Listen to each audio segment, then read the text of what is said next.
له وأشهد أن محمدا عبده ورسوله أما بعد فأعوذ بالله من الشيطان الرجيم بسم الله الرحمن الرحيم يا أيها الذين آمنوا اتقوا الله حق تقاته ولا تموتن إلا وأنتم مسلمون يا أيها الناس اتقوا ربكم الذي خلقكم من نفس واحدة وخلق منها زوجها وبث منهما رجالا كثيرا ونساء واتقوا الله الذي تساءلون به والأرحام إن الله كان عليكم رقيبا يا أيها الذين آمنوا اتقوا الله وقولوا قولا سديدا يصلح لكم أعمالكم ويغفر لكم ذنوبكم ومن يطع الله ورسوله فقد فاز فوزا عظيما فإن خير الحديث كتاب الله وخير الهدي هدي محمد صلى الله عليه وسلم وشر الأمور محدثاتها وكل محدثة بدعة وكل بدعة ضلالة وكل ضلالة في النار فأعوذ بالله من الشيطان الرجيم بسم الله الرحمن الرحيم يا أيها الذين آمنوا اتقوا الله حق تقاته ولا تموتن إلا وأنتم مسلمون واعتصموا بحبل الله جميعا ولا تفرقوا محترم بزرگوں، معزز سامعین کرام، نوجوانان اسلام، قابل احترام میری ماں اور اسلامی بہنوں، اللہ رب العالمین کا شکر اور احسان ہے، اسی کے لیے کبریائی، بڑائی، بزرگی ہے، جس اللہ تعالیٰ نے ہمیں زندگی عنایت فرمائی، اس پر ماہ رمضان عطا فرمایا، جس کے 30 روزے پورے کر کے تراویح کی نماز میں قرآن پاک کو سن کر کے ہم لوگ اس کے دربار یعنی اس عیدگاہ میں نیلگوں آسمان کے نیچے جمع ہوئے ہیں۔ یہ سب اللہ کے فضل سے ہوا، اللہ کی توفیق سے ہوا، اور اللہ کا یہ بڑکپن ہے کہ اپنے کوڑیوں بندوں میں اللہ نے ہم کو اپنی عبادت کے لیے منتخب اور نامزد فرمایا۔ قرآن میں اللہ فرماتا ہے وَلِتُكَبِّرُوا اللَّهَ عَلَى مَا هَدَاكُمْ وَلَعَلَّكُمْ تَشْكُرُونَ، تاکہ تم اللہ کی بڑائی بیان کرو جو تم کو اس نے ہدایت دی۔ الحمدللہ الذی ہدانا لہذا وما كنا لنهتدی لولا ان ہدانا اللہ، اور ہم اس کا شکر بجا لاتے ہیں کہ اس اللہ تعالیٰ نے ہمیں یہ تمام عبادات سے گزارا اور یہ عبادات کرنے کی توفیق دی۔ بس اس کی بارگاہ میں ہم دعا گو ہیں کہ اللہ تعالیٰ ہماری ٹوٹی پھوٹی عبادتوں کو شرف قبولیت سے نواز دے اور ہمارا بیڑا پار کر دے۔ اس کے بعد اس کے انگنت لاتعداد پیغمبروں پر اللہ تعالیٰ کی کروڑا رحمتوں کا نزول ہو، خصوصاً نبی آخر الزماں حضرت محمد مصطفیٰ صلی اللہ علیہ وسلم پر، ان کی آل اولاد، ازواج مطہرات اور جملہ صحابہ کرام رضی اللہ تعالی عنہم پر۔ بعد حمد و صلوات کے میرے پیارے بھائیوں، محترم بزرگوں، قابل احترام ماں اور بہنوں، میں 3 باتیں لے کر آپ کے سامنے آج اس خطبہ عید الفطر میں کھڑا ہوں۔ مختصر بیان ہوگا۔ پہلی بات یہ ہے کہ ابھی ہم چلچلاتی دھوپ میں پورے ماہ رمضان میں روزے رکھ کر کے 5 وقتہ نماز کی پابندی کرتے آئے ہیں، اور آج یہاں بھی 2 گانا شکرانہ نماز کے لیے ہی ہم لوگ عیدگاہ میں جمع ہوئے ہیں۔ میں اپنے آپ کو تقوی کی وصیت کرتا ہوں اور آپ لوگوں کو بھی وصیت کرتا ہوں کہ تقوی اختیار کرو، اللہ تعالیٰ کا خوف اختیار کرو، اس کی خشیت اختیار کرو، اس سے ڈرو، اور نماز زندگی بھر میں قائم کرو۔ نماز میرے پیارے بھائیوں، یہ اللہ تعالیٰ سے رشتہ استوار کرنے کا سب سے بڑا ذریعہ ہے، اللہ سے تعلق کو جوڑنے کا، اللہ سے قربت حاصل کرنے کا، اپنی مصیبتوں اور پریشانیوں کو زائل کرنے کا سب سے بڑا ہتھیار نماز ہے۔ لیکن مجھے یہاں افسوس کے ساتھ کہنا پڑتا ہے، ہماری قوم کے، ہماری ملت کے، امت محمدیہ کے بہت سارے افراد اس نماز کے بعد پھر مسجد کا رخ نہیں کرتے الا یہ کہ جمعہ کی نماز کا وقت آئے۔ خدا را اللہ سے ڈرو۔ اللہ تعالیٰ قرآن میں کہتا ہے اقیموا الصلاۃ ولا تکونوا من المشرکین، نماز قائم کرو، مشرکوں میں سے مت ہو جاؤ۔ بین الکفر و بین الرجل ترک الصلاۃ، آدمی کے درمیان اور کفر کے درمیان فرق کرنے والی چیز اگر کوئی ہے وہ نماز ہے۔ میری ماں بہنوں سے بھی کہوں گا کہ وہ بھی اپنے تمام کاموں میں نماز کو فوقیت دیں، نماز کو اولیت دیں، نماز کو ترجیح دیں۔ نماز ہی ہمارے پاس وہ واحد عمل ہے جس کے ذریعے ہم اللہ تبارک و تعالیٰ کے سامنے آج کے حالات میں پریشانیوں کو رکھ سکتے ہیں، اور اللہ پریشانیوں کو دور کرتا رہا ہے، اور آج بھی ہمارا ایمان و یقین ہے وہ دور کرے گا۔ بتاؤ آپ لوگ نماز قائم کرو گے، نماز کی پابندی کرو گے؟ آئیے ایک واقعہ میں آپ کو سناتا ہوں۔ شیخ عبد القادر جیلانی رحمۃ اللہ علیہ، جن کی بزرگیت کے سب قائل ہیں، جن کے تقوی اور الہیت کا ہمیں اعتراف ہے، ہمارے سلف صالحین میں ایک بڑا نام شیخ عبد القادر جیلانی رحمۃ اللہ علیہ کا آتا ہے۔ شیخ عبد القادر جیلانی رحمۃ اللہ علیہ بڑے موحد تھے، متبع سنت تھے، اپنی نماز میں آمین بالجہر کہا کرتے تھے اور رفع الیدین کیا کرتے تھے۔ اٹھائیے ان کی کتاب غنیۃ الطالبین، جس کے اندر وضاحت کے ساتھ انہوں نے اس بات کو لکھا ہے۔ میرے پیارے بھائیوں، وہ ہمیشہ نعرہ دیا کرتے تھے، ان کا یہ نعرہ تھا، آج ہم اہل حدیث یہ نعرہ لگاتے ہیں اور ہم تمام لوگوں کو یہ بتاتے ہیں، جو لوگ ان کے نام کی 11ویں کرتے ہیں، دیگے چڑھاتے ہیں، وہ لوگ کہتے ہیں کہ اہل حدیث لوگ شیخ عبد القادر جیلانی کو نہیں مانتے۔ ہم بالکل مانتے ہیں لیکن مانگتے نہیں ہیں۔ شیخ عبد القادر جیلانی رحمۃ اللہ علیہ کے تقوی کے معترف ہیں، ان کے پرہیزگاری کے معترف ہیں، لیکن ہم نہ ان کو اللہ مانتے ہیں، نہ اللہ کا شریک مانتے ہیں، نہ اللہ کا ساجی قرار دیتے ہیں، کیونکہ وہ خود کہتے تھے لا معین الا اللہ ولا دلیل الا رسول اللہ، کہ اللہ کے سوا کوئی مددگار نہیں اور رسول اللہ کے سوا کسی کی بات قابل حجت نہیں۔ میرے پیارے بھائیوں، میرے محترم بزرگوں، ایک مرتبہ یہ اللہ ولی آدمی، اللہ ولی شخصیت اپنے کمرے میں رات میں تہجد کی نماز پڑھ رہے ہیں، اندھیرا چھایا ہوا ہے کمرے میں، تہجد کی نماز کو سلام پھیرنے کے قریب ہیں، اچانک کمرہ روشن ہو جاتا ہے اور آواز آتی ہے غیب سے، اے شیخ عبد القادر جیلانی، ہم آپ کی عبادت سے بہت خوش ہو گئے، آپ کی نماز سے ہم بہت خوش ہوئے ہیں، لہذا آج سے میں اللہ رب العالمین بول رہا ہوں، آج سے تمہارے لیے نماز معاف، اور آئندہ کوئی عبادت آپ نہیں کرنا، بلکہ جو ہے اب آپ کے لیے نماز اور تمام عبادتیں معاف کر دی جاتی ہیں۔ شیخ عبد القادر جیلانی نے 2 منٹ غور کیا، اس کے بعد کہا تو اللہ بول رہا ہے؟ اے شیطان لعین، مردود، دور ہو جا مجھ سے، اللہ کے نبی حضرت محمد مصطفیٰ صلی اللہ علیہ وسلم پر نماز معاف نہیں ہوئی، مجھ پر نماز کیسے معاف ہو سکتی ہے؟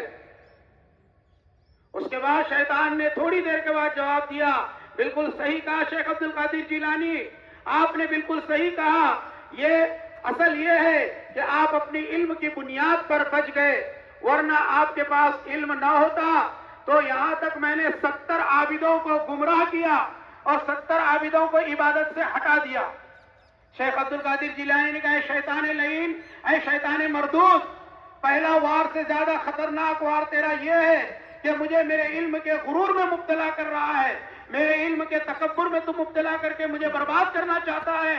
میں اپنے علم کی بنیاد پر نہیں بچا، اللہ کے فضل و کرم سے میں بچا ہوں۔ میرے پیارے بھائیوں، یہ ایک واقعہ نہیں ہے، یہ ایک درس اور پیغام ہے اور یہ نصیحت ہے۔ جو شیخ عبد القادر جیلانی کو مانتے ہیں وہ لوگ نماز کی پابندی کریں، نماز کو اپنی زندگی میں لائیں، نماز کا اہتمام کریں۔ تمام مسلمانوں سے گزارش ہے وہ نماز کا اہتمام کرے، کیا بوڑھے، کیا جوان، کیا مرد، کیا عورت، ہر ایک پر نماز فرض ہے۔ آج کے بعد کوئی نماز نہیں چھوڑے گا، ہر ایک نماز کا اہتمام کرے گا۔ اس واقعے کے ذریعے پتا چلا کہ جو ہے عابد پر عالم کو فضیلت ہے، اہل علم کی قدر منزلت ہے۔ شیخ عبد القادر جیلانی رحمۃ اللہ علیہ کا یہ واقعہ علامہ ابن تیمیہ رحمۃ اللہ علیہ نے اپنی معرکۃ الآراء کتاب مجموع الفتاوی کے اندر نقل کیا ہے۔ اس واقعے سے پتا چلا کہ شیخ عبد القادر جیلانی نماز کے پابند تھے۔ ہم اگر صحیح ان کے محبت کرنے والے ہیں تو ہم نماز کے پابند بنے۔ میرے پیارے بھائیوں، یہ ایک بات ہو گئی۔ دوسری بات میں آج آپ لوگوں سے یہ عرض کرنا چاہتا ہوں، مسلمانوں اپنی صفوں میں اتحاد پیدا کرو، اتفاق پیدا کرو۔ قرآن میں اللہ نے فرمایا وَاعْتَصِمُوا بِحَبْلِ اللَّهِ جَمِيعًا وَلَا تَفَرَّقُوا، اللہ کی رسی کو تم سب مل کر مضبوطی سے پکڑ لو، وَلَا تَفَرَّقُوا، تفرقہ بازی مت پیدا کرو۔ آج امت مسلمہ نے بہت دکھ جھیلے ہیں، بہت تکلیفیں اٹھائی ہیں، بہت مصیبتیں برداشت کی ہیں، آپسی انتشار کی وجہ سے، آپسی اختلاف کی وجہ سے، آپسی اختلاف کی وجہ سے۔ آئیے قرآن کی اس آیت پر عمل کر کے تو دیکھیں۔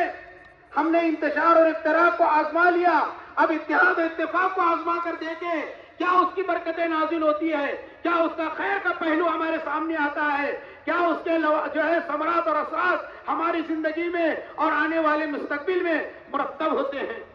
میرے پیارے بھائیوں، میرے نوجوان ساتھیوں، آج مسلمانوں کے اندر بہت زیادہ اختلاف ہے، بہت زیادہ اختلاف ہے۔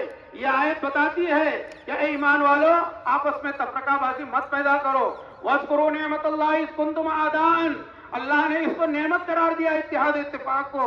یاد کرو اللہ کی اس نعمت کو جب تم آپس میں دشمن تھے، اللہ تعالیٰ نے اپنے نعمت سے، اپنے فضل و کرم سے تمہارے دلوں کو جوڑ دیا۔ ساری دنیا کی دولت ملا کر بھی لوگوں کے دلوں کو نہیں جوڑا جا سکتا، الا یہ کہ اللہ تعالیٰ دلوں کو جوڑے، اور ہمیں اس اتحاد کی طرف پہل کرنی چاہیے۔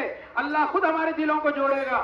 میرے پیارے بھائیوں، میرے محترم بزرگوں، پیارے نبی صلی اللہ علیہ وسلم مدینہ تشریف لائے ہجرت کر کے۔ آپ نے دیکھا اوس اور خزرج کے دو قبیلے ہیں، سال ہر سال سے وہ لڑتے آ رہے ہیں، 100 سال ان کی جنگیں چلتی تھی، لیکن آپ نے اسی قرآن اور حدیث کی بنیاد پر ان کو اتحاد اتفاق کا سبق پڑھایا۔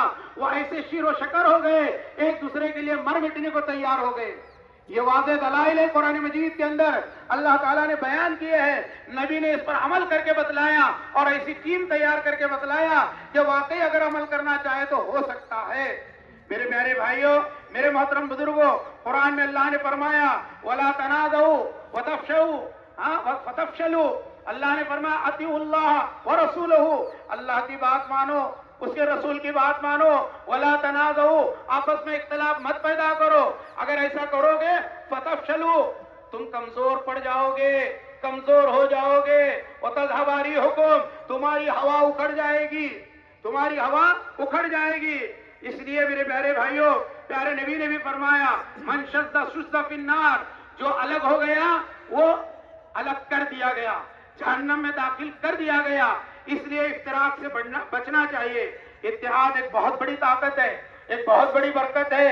آئیے میں ایک مثال کے ذریعے آپ کو سمجھاتا ہوں۔ آپ نے قرآن پڑھا ہے، قرآن میں 114 سورتوں کے نام ہیں، ایک نام سورۃ النحل ہے۔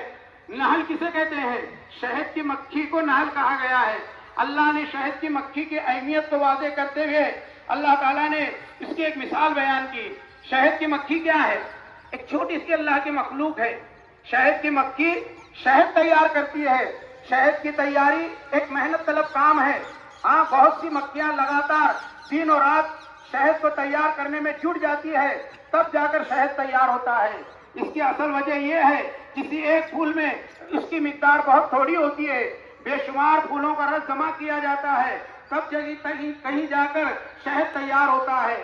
ایک پاؤنڈ شہد تیار کرنے کے لیے، پاؤنڈ یعنی آدھا کلو شہد تیار کرنے کے لیے شہد کی مکھیوں کی مجموعی طور پر بعض اوقات انہیں 3 لاکھ میل کا سفر کرنا پڑتا ہے۔ 3 لاکھ میل کا مکھیاں سفر کرتی ہے۔ مشاہدہ بتاتا ہے ایک مکھی کی عمر صرف چند ماہ ہوتی ہے، اس لیے کوئی ایک مکھی تنہا 1 پاؤنڈ شہد تیار نہیں کر سکتی، خواہ وہ اپنی عمر کا ایک ایک لمحہ اس میں صرف کرے۔ میرے پیارے بھائیوں، اس سے یہ بات معلوم ہوئی کہ جو ایک مکھی شہد تیار کرنے پر قادر نہیں تھی، اس کے لیے ناممکن تھا، لاکھوں مکھیاں اکٹھا ہو کر کے، متحد ہو کر کے، متفق ہو کر کے شہد کو تیار کرتی ہے. گویا اتحاد و اتفاق ایک ناممکن چیز کو ممکن بنا دیتا ہے. شہد کی مکھیاں اگر متحد نہ ہوتی تو شہد ممکن ہے ہم کو ملتا، ہم اس کا ذائقہ پاتے، ہم اس کو حاصل کرتے. میرے پیارے بھائیوں، قدرت کا ایک بہت بڑا سبق ہے، کیونکہ اللہ تعالیٰ ان اللہ علی کل شیء قدیر، اللہ بہت ہر چیز پر قادر ہے. اللہ چاہتا تو جیسے زمین میں پیٹرول کے ذخائر رکھے ہیں، جیسے زمین میں پانی کے ذخائر رکھے ہیں، ویسے اللہ شہد کے بھی ذخائر رکھتا. آپ کھودتے، اندر سے شہد نکالتے اور استعمال کرتے. لیکن اللہ نے ایک بڑا مشکل ترین منصوبہ بند پروگرام بنا کر کے ایک جو ہے یہ ایک ایسا یہ سبق دیا. اللہ تبارک و تعالیٰ نے اس پیچیدہ نظام سے جوڑ دیا. اس نظام بھی انسان کے لیے سبق دیا کہ اجتماعیت کو سمجھو، اجتماعیت کو سمجھو، اور بتایا کہ یہ اجتماعیت تمہیں خود بھی فائدہ دے گی، دوسروں کو بھی فائدہ دے گی. ہم کو اپنے لیے اس بھارت دیش کے اندر نہیں رہنا ہے. خیر امت کی ذمہ داری ہے کہ ہم دوسروں کے لیے بھی مفید کریں، سب مانی جاتی کے لیے، تمام انسانوں کے لیے مفید سے مفید تر ثابت ہوں. اور یہ جبھی ممکن ہے جب ہم اپنی صفوں کے اندر اتحاد پیدا کریں گے. لیکن ایک بات میں کہوں گا، دیکھو اجتماعیت کے لیے قربانی لگتی ہے. اتحاد کی بات کرنا بہت آسان ہے، اتحاد کی بات سننا بہت آسان ہے، لیکن اتحاد پر عمل کرنا بہت مشکل ہے. اس کے لیے قربانی لگتی ہے، اس کے لیے محنت لگتی ہے، ہمیشہ قربانی دینی پڑی ہے اتحاد کے لیے میرے پیارے بھائیوں. اور وہ قربانی کیا ہے؟ وہ صبر ہے. صبر روزہ ہمیں کیا سکھاتا ہے؟ صبر سکھاتا ہے. جو یہ بھی جو ہے نا قربانی صبر سکھاتی ہے. کیا صبر؟ ایک فرد کے اندر اٹھنے والے باغیانہ جذبات پر کنٹرول کر کے، اس کو دبا کے وہ آدمی کیا کرے؟ اتحاد کو قبول کرے، اتحاد کو قبول کرے. اور جبھی جو ہے یہی صبر اجتماعیت پیدا کرتا ہے، اور یہی صبر اجتماعیت کے ساتھ اس کے فوائد دور اثرات مرتب ہوتے ہیں. اسی لیے علامہ اقبال نے کہا تھا، منفعت ایک ہے اس قوم کی، نقصان بھی ایک ہی سب کا نبی، دین بھی، ایمان بھی ایک، حرم پاک بھی، اللہ بھی، قرآن بھی ایک، کچھ بڑی بات تھی جو ہوتے مسلمان بھی ایک. میرے پیارے بھائیوں، یہ سب بڑی باتوں میں اتحاد و اتفاق کی دعوت دی گئی ہے. 5 وقتہ نماز ہے، قبلہ ہے، قرآن ہے، پیغمبر حضرت محمد صلی اللہ علیہ وسلم کا ذکر ہے. یہ سب ہمارے پاس ہے، لیکن اتحاد ہمارے پاس نہیں ہے. میرے پیارے بھائیوں، ایک جگہ اور علامہ اقبال نے کہا تھا، فرقہ بندی ہے کہیں اور کہیں ذاتے ہیں، فرقہ بندی ہے کہیں اور کہیں ذاتے ہیں. کیا زمانے میں پنپنے کی یہی باتیں ہیں؟ کیا زمانے میں پنپنے کی یہی باتیں ہیں؟ تو میرے پیارے بھائیوں، میں اپنی بات کو سمیٹتے ہوئے یہ بات جو ہے آپ کے گوشہ گزار کر دینا چاہتا ہوں. اب تک جو ہوا اس کو بھول جائیے. یہاں سے اپنے اندر یہ جذبہ پیدا کیجئے، ہم ہر کام متحد ہو کر کریں گے. دیکھو، اسلام اتنا پیارا مذہب ہے، اسلام اتنا بہترین مذہب ہے، اسلام اتنا بہترین دین ہے. جہاں سے اختلاف آ سکتا تھا، اس کے تمام دروازوں کو ہی نہیں، اس کے چور دروازوں کو بھی اسلام نے بند کر دیا ہے. لیکن ہم اسلام کو مانے تب نا، ہم اسلام کو جانے تب نا، ہم اسلام کو سمجھے تب نا.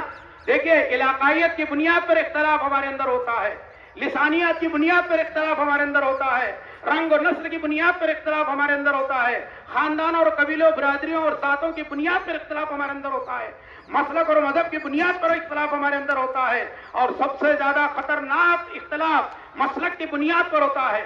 آج ہماری مسجدوں کے دروازوں پر لکھا ہوتا ہے، اس مسجد میں دیوبندی نہیں آ سکتا، اس مسجد میں وہابی نہیں آ سکتا، اس مسجد میں جماعت اسلامی کا نہیں آ سکتا. کیوں ایسے تم لوگوں نے گروہ بانٹ دیے؟ اللہ کے گھروں کو بھی تم نے جو ہے محدود کر دیا. اس سے بڑھ کر افسوس کی بات یہ ہے، قبرستانوں میں بھی ایسا افسوسناک منظر دیکھنے ملا. ارے یہ وہابی ہے، اس لیے اس قبرستان میں اس کی تدفین عمل میں نہیں آ سکتی. افسوس ہے مسلمانوں پر. میرے پیارے بھائیوں، بند کرو یہ مسلک کی بنیاد پر. ہم سب ایک اللہ کو ماننے والے، ایک رسول کو ماننے والے، کتاب و سنت کو ماننے والے. یاد رکھو، اتحاد قرآن حدیث کو ماننے سے آ سکتا ہے. اللہ کی کتاب کو مانو، سنت رسول احادیث صحیحہ کو مانو، انشاءاللہ کوئی اختلاف نہیں ہوگا، تمام چیزیں پرے ہو جائے گی۔ بس باتیں بہت ہوں گی، لیکن میں آپ کو یہی بتاؤں گا، اس کی تاریخ میں مثال موجود ہے۔ اندلس پر، جس کو اسپین کہا جاتا ہے، 800 سال مسلمانوں نے حکومت کی، لیکن اسپین تباہ و برباد ہو گیا۔ عیسائیوں نے حکومت کی اور وہاں سے مسلمانوں کو کھدیا۔ اس کی وجہ کیا ہے؟ پورا اندلس کی تاریخ کو آپ پڑھ جائیے، پوری اندلس کی تاریخ، اسپین کی تاریخ میں یہ ملے گا کہ پہلے مسلمانوں نے آپسی اختلاف کیا، ایک دوسرے سے لڑے بھڑے، اس کے بعد ان کی حکومت تباہ و برباد ہو گئی، پھر عیسائیوں نے ان کو لڑایا اور اس طریقے سے وہ حکومت پر قابض ہو گئے۔ میرے پیارے بھائیوں، اب میں تیسری بات پر آتا ہوں۔ وہ تیسری بات کیا ہے؟ محترم سامعین کرام، غور سے سنیے، 5 منٹ آپ کے لوں گا، خطبہ ختم ہو جائے گا انشاءاللہ۔ ملک کے حالات بڑی تیزی سے بدل رہے ہیں، بڑے درد کے ساتھ یہ میں آپ لوگوں کے سامنے رکھ رہا ہوں، ایسا مجمع دوبارہ نہیں ملے گا۔ ملک کے حالات بڑی تیزی سے بدل رہے ہیں۔ مستقبل قریب میں حالات کس طرف کروٹ بدلیں گے اللہ ہی کو معلوم ہے، اللہ ہی کو اس کا پتا ہے۔ لیکن ہمیں ملک کے حالات پر ماتم کرنے کی بجائے، سینہ کوبی کرنے کی بجائے، مایوسی کی بجائے حالات کی مجموعی تصویر کو سمجھنے کی کوشش کرنے کی ضرورت ہے۔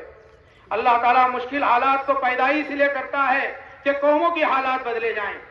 ہمارے حالات کو بدلنے کے لیے اللہ یہ مشکل حالات لایا ہے، اور ہمیں چاہیے کہ ہم اپنے حالات کو بدلنے کی فکر کریں، کیونکہ اللہ فرماتا ہے ان اللہ لا یغیر ما بقوم حتی یغیر ما بانفسہم۔ خدا نے آج تک اس قوم کی حالت نہیں بدلی، نہ ہو جس کو خیال آپ اپنی حالت کے بدلنے کا۔ ان کی تعمیر و ترقی کے لیے اللہ تعالیٰ انہیں مشکلات میں ڈالتا ہے تاکہ وہ مشکل حالات سے گزر کر تعمیر اور ترقی کی راہ پر گامزن ہو جائیں۔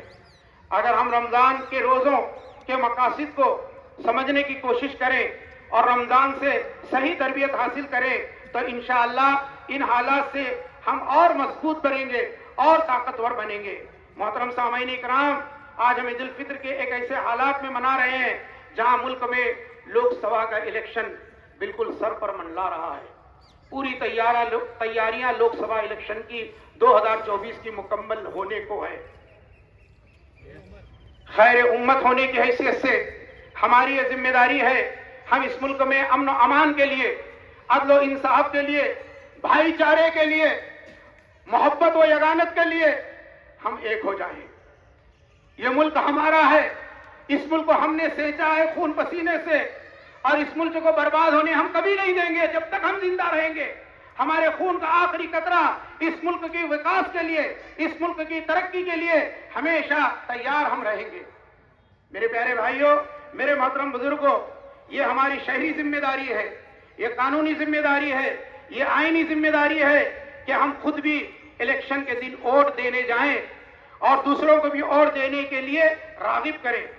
ہم وقتی مفادات اور تعصب سے اوپر اٹھ کر بہتر سے بہتر نمائندوں کو ووٹ دیں اور اپنی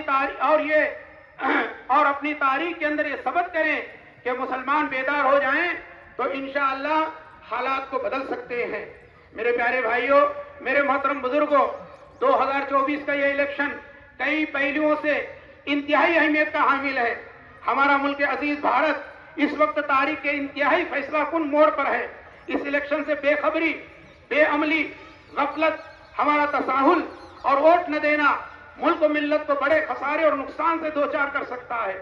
ووٹ جمہوری نظام میں مؤثر ہتھیار ہے اور بہت بڑی طاقت ہے جس کے ذریعے پارٹیاں اقتدار میں آتی ہے یا پارٹیوں کو اقتدار سے بے نقل کیا جاتا ہے۔ اللہ تعالیٰ نے مسلمانوں کو اسلام کی حفاظت کے لیے ہر طرح کی مثبت طاقت کے استعمال، بھرپور کوشش کرنے اور تیاری کا حکم دیا ہے۔ اللہ نے یہ بھی فرمایا وَأَدُّوا الْأَمَانَاتِ إِلَىٰ أَهْلِهَا، امانتوں کو ان کے حقداروں تک پہنچاؤ۔ آج مسلمان یہ کہتے ہیں ووٹ ڈال کے کیا کریں، کون آگے ہمارا کیا ہلکا بھاری کرنے والا ہے، کھرچ کر نکالو یہ سوچ۔ آج یہی حرکتیں کر کر کے ہم لوگ آج اس پگار پر آ کر پہنچے ہیں۔ ہم کو ووٹ دینا ہے، یہ آج عزم کر لو، یہ ارادہ کر لو، یہ تہیہ کر لو۔ ہماری مائیں بہنیں بھی ووٹ دینے کے لیے آگے آئیں، ہم لوگ بھی ووٹ دینے کے لیے آگے آئیں، ہمارے نوجوان بھی ووٹ دینے کے لیے آگے آئیں۔ ہم دردمندانہ اپیل کرتے ہیں ہاں ہم کہتے ہیں کہ جو ہے تمام علماء کرام کا اس بات پر اتفاق ہے، جمہوری ملک میں ووٹ ایک طاقت ہے، ووٹ دینا ہمارا ایک دینی فریضہ ہے، ووٹ نہ دینا اس درجے کی کوتاہی کا ارتکاب بھی ہے۔ ہم آپ سے دردمندانہ اپیل کرتے ہیں، جس دن آپ کے پارلیمانی حلقے میں الیکشن ہو رہا ہے اس دن اپنی اپنی ذمہ داری سمجھتے ہوئے اپنے پولنگ بوتھ پر اول وقت میں اپنے خاندان کے افراد کے ساتھ ووٹ دینے جائیں۔ نمبر 2، اپنے خاندان، رشتہ داروں، محلہ، کالونی، اپارٹمنٹ میں رہنے والوں کو بھی ووٹ کی اہمیت سمجھا کر ووٹ دینے کے لیے لازماً ساتھ لے کر جائیں۔ بطور خاص گھر کی خواتین کو ووٹ دینے کے لیے ساتھ لے کر جائیں۔ نمبر 3، اپنا ووٹ سوچ سمجھ کر استعمال کریں، اپنے ووٹوں کو تقسیم ہونے سے بچائیں۔ یہ تقسیم ہمیشہ ہمارے لیے گھاتک ثابت ہوئی ہے، اس لیے اس سے بچیں۔ غیر سنجیدہ امیدواروں کو ووٹ دے کر اپنا ووٹ ضائع نہ کریں۔ نمبر 4، الیکشن سے پہلے ووٹر ہیلپ لائن ایپ کے ذریعے یا اپنے BLO یا پولنگ بوتھ پر جا کر اپنا نام ووٹر لسٹ میں چیک کریں۔ نمبر 5، ووٹ دیتے وقت لگنے والے شناختی کارڈ ساتھ لے کر جائیں۔ ہم امت اسلامیہ کے ایک ایک فرد سے، میری بات سن رہے ہیں کہاں تک میری آواز جا رہی ہے؟ ہم ملت اسلامیہ کے ایک ایک فرد سے درد مندانہ، مخلصانہ، عاجزانہ اپیل کرتے ہیں، ملک و ملت کی بھلائی اور بہتر مستقبل کے لیے، امن و امان کے لیے، بھائی چارے کے لیے ہم جو ہے اپنے آنے والے لوک سبھا حلقے میں جس دن الیکشن ہونے جا رہا ہے ووٹ دینے ضرور جائیں۔ ووٹ دینا نہ صرف ہماری ملکی ذمہ داری ہے بلکہ ہماری دینی اور شرعی فریضہ بھی ہے۔ اللہ ہماری ان کوششوں کو باعور کرے اور اس کے ثمرات ہمارے سامنے، اس کے نتائج ہمارے سامنے لے آئے۔ میرے پیارے بھائیوں، اب اس کے بعد ہم عید الفطر ان ایسے حالات میں بنا رہے ہیں، ایسے موقع پر عید آ رہی ہے۔